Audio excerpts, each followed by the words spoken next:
Bom dia, tá tudo ótimo? Tá bacana? Nós vamos ler hoje o capítulo 12 da carta que Paulo escreveu aos Coríntios. É a segunda carta. Existe uma terceira que está sumida, mas a gente vê uma igreja destroçada, completamente destroçada, destruída, ao ponto de Paulo falar assim. Ele fala no verso 24. Não, aliás, ele fala no verso 20, ele faz assim, ó: pois temo que ao visitá-los não os encontre como eu esperava, e que vocês não me encontrem como esperavam, né? Você vê que ele tá meio preocupado, né? Ele diz assim, ó: temo que haja entre vocês briga, inveja, manifestações de ira, divisões, calúnias, intrigas, arrogância e desordem. Então você vê que aquela igreja está uma igreja confusa, né? Agora Paulo vai fazer algumas observações também que eu considero extremamente importante, e que nós precisamos atentar muito para esse detalhe. Ele vai dizer que ele foi no terceiro céu. Olha essa declaração e presta atenção no que é que ele está falando. Ele vem chamando a atenção da igreja, né, chamando bastante, inclusive para falsos mestres dentro da igreja, pessoas que se dizem super apóstolos, fake news, pessoas como, falando na terminologia de hoje, né? Já viu aquela pessoa que ela diz que o outro faz aquilo, mas quem faz aquilo é ela? Acuse-os do que você faz, acuse-os do que você é, né? E Paulo está mostrando aqui uma realidade muito importante que hoje também está acontecendo dentro das igrejas. Vamos ler. A visão de Paulo. Ele terminou assim o capítulo 11, verso 31. O Deus e Pai de nosso Senhor Jesus Cristo, que é bendito para sempre, sabe que não estou mentindo.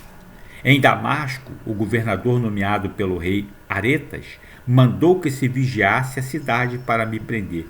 Mas de uma janela na muralha fui baixado numa cesta e escapei das mãos dele. Obra de Deus, né? Que ele está falando. Aí ele fala assim: é necessário que eu continue a gloriar-me com isso?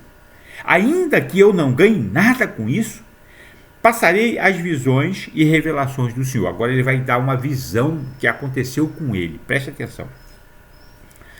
Conheço um homem em Cristo que há 14 anos foi arrebatado ao terceiro céu. Se foi no corpo ou fora do corpo, não sei. Deus o sabe. E sei que esse homem, se no corpo ou fora do corpo, não sei, mas Deus o sabe, foi arrebatado ao paraíso e ouviu coisas indizíveis. Ele foi arrebatado para onde a gente vai. Coisas indizíveis, coisas que ao homem não é permitido falar. Nesse homem me gloriarei, mas não em mim mesmo, a não ser em minhas fraquezas. Presta agora bastante atenção nisso, nesse quesito das fraquezas. Quais são as suas fraquezas? Mesmo que eu preferisse gloriar-me, não seria insensato, porque estaria falando a verdade. Evito fazer isso para que ninguém pense a meu respeito mais do que em mim vê ou de mim ouve. Ou seja, eu não vou estar aqui me enaltecendo para as pessoas pensarem: eu queria ser igual esse cara, eu queria que Deus fizesse isso comigo também, para que as pessoas não provocassem esse sentimento dentro delas, né? Por que ele tem e eu não tenho, né? Para impedir que eu me exaltasse por causa da grandeza dessas revelações, foi-me dado um espinho na carne, um mensageiro de Satanás, para me atormentar. Isso você não pode falar. Lá em Deuteronômio, capítulo 29, verso 29, está escrito assim: tudo que nos foi revelado é para nosso uso. Tudo que foi revelado por Deus, que está na palavra, é para nosso uso. Mas aquilo que não foi revelado pertence a Deus. Não tem que ser dito, né? Nem pelos anjos. 3 vezes roguei ao Senhor que o tirasse de mim, tirasse esse espinho, essa dor, essa aflição. Mas ele me disse: olha agora, hein? Minha graça é suficiente para você. Agora, pois o meu poder se aperfeiçoa na fraqueza. Onde é que está a tua fraqueza? É o álcool? É aí que Deus vai mostrar o poder dele, porque vai te dar livramento. É na imoralidade sexual, em você ter relacionamentos imorais. Deus vai te aperfeiçoar aí nessa fraqueza. Quantos testemunhos nós temos de pessoas que eram ex-bruxos, praticavam bruxaria, ex-drogado, ex-viciado, né?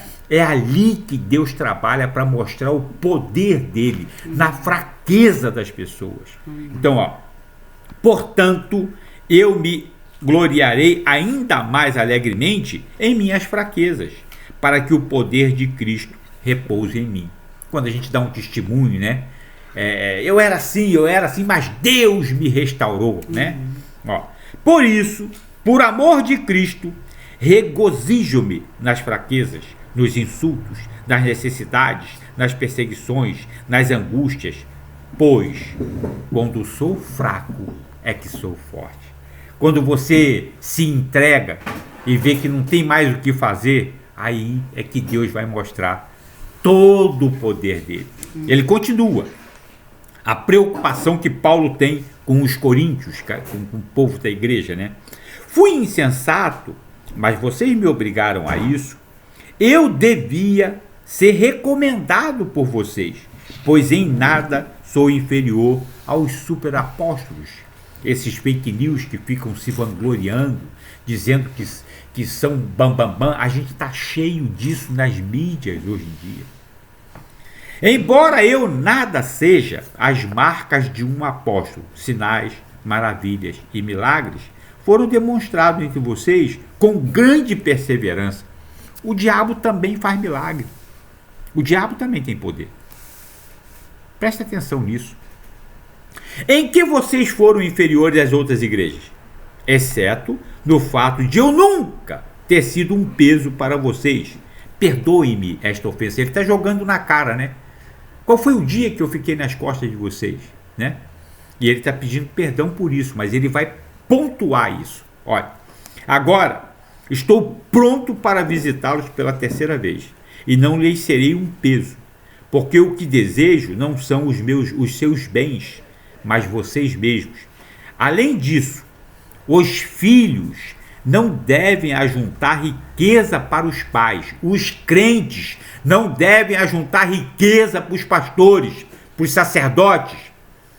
Mas os pais, os pastores e os sacerdotes é que devem estar orando de joelho para que os crentes tenham boa condição de vida.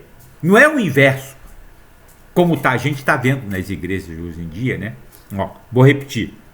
Além disso, os filhos não devem ajuntar riqueza para os pais, mas os pais para os filhos.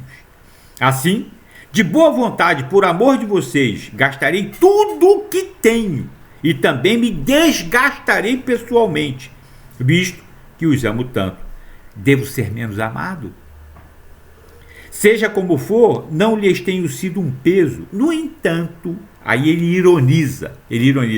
No entanto, como sou astuto, eu os prendi com astúcia, porque estavam dizendo que ele era astucioso, bem articulado, que ele estava enganando as pessoas. Então ele está sendo irônico aqui.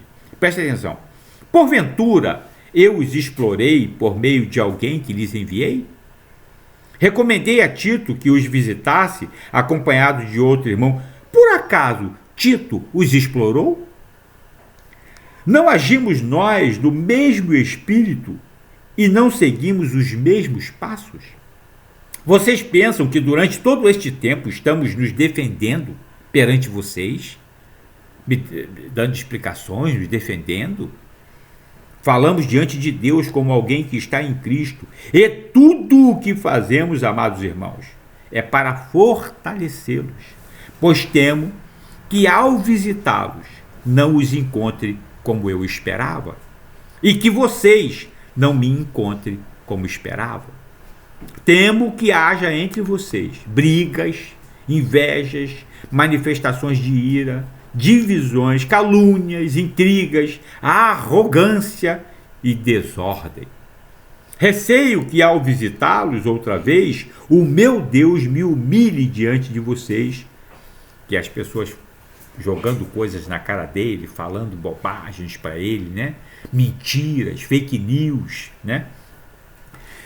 Me humilhe diante de vocês e eu lamente por causa de muitos que pecaram anteriormente e não se arrependeram da impureza, da imoralidade sexual e da libertinagem que praticaram. Ou seja, escondidinho, estão fazendo a mesma coisa, achando que está enganando Deus.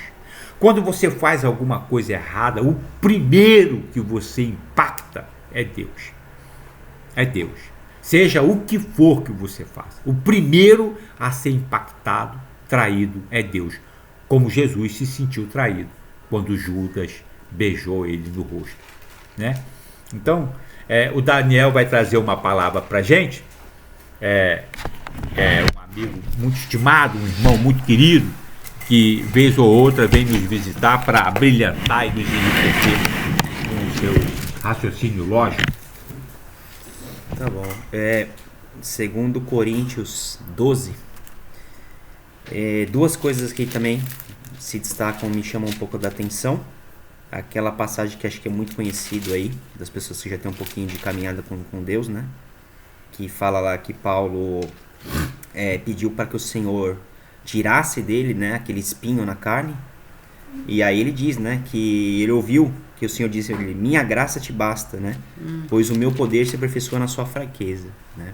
Então, quando estamos fracos, então somos fortes em Cristo, né? Para que a grandeza e o poder de Deus se manifeste na nossa fraqueza humana, né? Acho muito bonita essa passagem. A segunda é um tema um pouco até mais complexo de discutir, porque envolve a questão aqui que ele fala assim, no 14, né? Agora estou pronto para visitá-los pela terceira vez. Eu não lhes serei um peso, porque o desejo não são os meus bens, mas vocês mesmos. Além disso, para os filhos não devem juntar riquezas para os pais, mas os pais para os filhos. Esse é um tema intrigantíssimo, cara, porque muita gente que se chega ao evangelho, que não conhece, uma pessoa leiga, ela se escandaliza com o evangelho justamente por esses pastores, que aqui até eu percebi aqui no 11, ele fala um pouquinho dos falsos profetas e tal, que distorcem o evangelho. E isso acaba assustando as pessoas, dizendo, pô, peraí, o cara só pede dinheiro, o cara quer enriquecer e tal. E você vê que ele dá um ensinamento aqui profundo, que o pai é que deve enriquecer o filho. Então, como o Thales falou ali, o pastor é que tem que orar para que Deus prospere os filhos, né? E não o inverso. Então, a gente tem que tomar bastante cuidado com isso, para que você não se assuste, para que você tenha essa sabedoria, tá? E que você crê em Jesus. Independente do que o seu pastor faça, se ele faz certo, se ele faz errado, mas que sua fé esteja na rocha, que é Cristo. Tá bom, meu amigo? Esse é meu desejo para você. Amém, glória a Deus. Agora... Bom dia, Deus abençoe. Minha princesinha. Eu queria deixar aqui o 14. A graça do Senhor Jesus Cristo é o amor de Deus e a comunhão do Espírito Santo seja com todos vocês. Com todas as lutas que passamos, mas que Deus possa estar com a graça e a misericórdia dele sobre a nossa vida e o Espírito Santo de Deus nos ajudando a caminhar de glória em glória, né? E aqueles que quiserem aceitar Jesus como seu único, suficiente Salvador, eis-me aqui. Pode só levantar sua mão, falar: Senhor, aceite o Senhor como meu único, suficiente Salvador, escrever meu nome no livro da vida, para que eu possa vencer coluna, que o Senhor possa ser meu Pai verdadeiro e o seu Filho, Pai, que o Senhor possa transformar a minha vida, Pai, para sempre, Pai, porque a sua salvação é tudo de bom em nossa vida, Pai. Eu te agradeço por tudo que o Senhor tem feito, Pai. Não só na minha vida, como na vida dos ouvintes, na vida da que a gente está aqui, meu esposo, meu amigo, em Cristo Jesus, Daniel. O Senhor tem feito na vida dele também. Eu estou aqui para agradecer. E aqueles que sentir desejo, não perca tempo de aceitar Jesus, que herdarão a vida eterna, aqueles que aceitam o Senhor e passam a ser filhos, não as criaturas do mundo, tá bom? Isso é meu pedido de apelação. Eu amo vocês, mas eu tenho certeza que se Deus ama muito mais. Amém. E vamos prosseguir de glória em glória. Eu concordo com essa oração. Caríssimos, agora para brilhantar o nosso finalzinho, João capítulo 15, a gente já falou e vai falar mais vezes. Capítulo 15. Eu sou a videira verdadeira e o meu pai é o agricultor. A gente falou sobre nós sermos filhos, nós somos enxertados na videira. Nós passamos a ser um ramo da videira. Por que nós somos enxertados? Porque Deus quer frutos suculentos. Então, se nós nos enchermos, por exemplo, de soberba, se a videira encher de folha, o sol não entra. E aí o pai poda, o agricultor poda, para tirar a soberba. Então, alguns ramos que a gente vê que está muito cheio de soberba, tem que ser podado. A outra questão é, os ramos têm uma tendência a ir para o chão. Por quê? Porque a biologia explica que se eles forem para o chão, o que vai acontecer? Eles vão tocar o solo, e aí eles vão querer enraizar, e eles vão achar que eles são também uma videira. E eles são só ramos. A gente tem visto muitos falsos mestres querendo ser videira, cheio de soberba. Só que os frutos, eles nascem e se arrastam pela terra e se enchem de lama, que é o que a gente tem visto dentro da igreja, que é o que Paulo está falando dentro da igreja. Aí Jesus fala assim, vocês estão limpos pela palavra que lhes tenho falado. A palavra, a Bíblia, quando você lê, quando você reflete, durante o seu dia a dia, você ouve coisas que você não quer ouvir, você vê coisas que vai poluindo, sujando a sua mente. Quando você lê a palavra lava e tira todo o lixo, toda a sujeira da sua mente. E peca por falta de conhecimento. É aí, na sua fraqueza, da sua mente suja, enlameada, que entra a palavra e limpa. Que foi o que Jesus falou para os apóstolos. Vocês já estão limpos pela palavra que tenho falado. Agora ele dá o segredo.